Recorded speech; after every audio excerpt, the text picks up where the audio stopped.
माढा कृषी प्रदर्शन वर्ष दुसरे माढा कृषी प्रदर्शन सांस्कृतिक महोत्सव 2025 यावर्षी 20 नोव्हेंबर ते 23 नोव्हेंबर हे त्या ठिकाणी आपण 4 दिवसाचं कृषी महोत्सव या ठिकाणी घेतोय आणि यासाठी 4 कार्यक्रम देखील सांस्कृतिक आपण यामध्ये घेतलेत आणि याचबरोबर सगळ्यात महत्त्वाचं जैविक नैसर्गिक खतं असतील, रासायनिक खतं असतील, जनावरांचा एक यावर्षी नवीन खिलार जनावरं याचं प्रदर्शन देखील आपण यावर्षी आयोजित केलं आहे आणि यामध्ये शेतीच्या आधुनिकता आणि मग आवश्यक असणारे ट्रॅक्टर, अवजारं, जे औषधं, फर्टिलायझर याचं देखील यामध्ये समावेश आहे। महिला बचत गट ज्या मोठ्या प्रमाणात त्यांनी बनवलेले प्रॉडक्ट आहेत याचा देखील समावेश करून हे 4 दिवसीय आपण प्रदर्शन आयोजित केलं आहे। 20 तारखेला संध्याकाळी 7 वाजता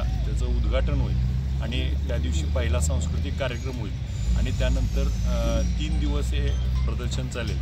मी आपल्याला या निमित्तानं एवढं सांगतो की 20 तारखेला विधानसभेचं मतदान झालं होतं आणि 23 तारखेला आपण माढा मतदारसंघाच्या सर्व मतदारांनी विजयी त्या ठिकाणी झाले होते।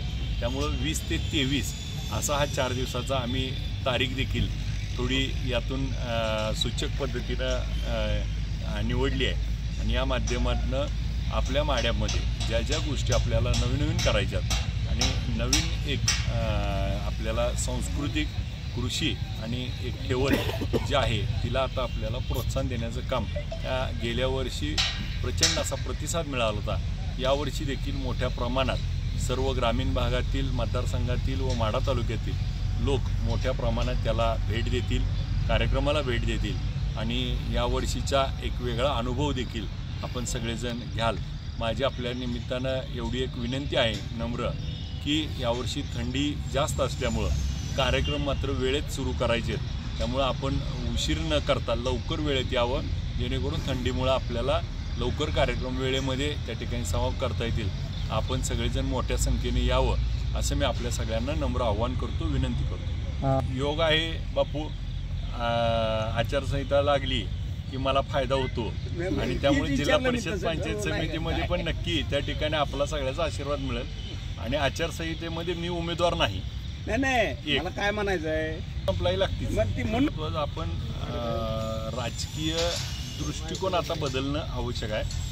कारण गेल्या वर्षी देखील हा कार्यक्रम घेतला त्यावेळेस विधानसभेची निवडणूक डोळ्यासमोर ठेवून आपल्याकडनं काही लोकांनी बोलले। आता देखील योग आहे तो दोन्हीचा एकत्र येण्याचा, परंतु आपण हा बघितलं पाहिजे की हा महोत्सव आता अखंडपणे चालत राहणार आहे। आता यावर्षी योगायोगा निवडणूक आहे, पुढच्या वर्षी तर कुठलीच निवडणूक नसणार आहे, परंतु हा पुढच्या वर्षी पण होणार आहे। त्याला आपण सगळ्यांनी सामाजिक, सांस्कृतिक आणि कृषी आणि याला एक त्या ठिकाणी अराजकीय म्हणून सर्वांनी यामध्ये सामील व्हावं अशी मी या निमित्तानं आव्हान करतो।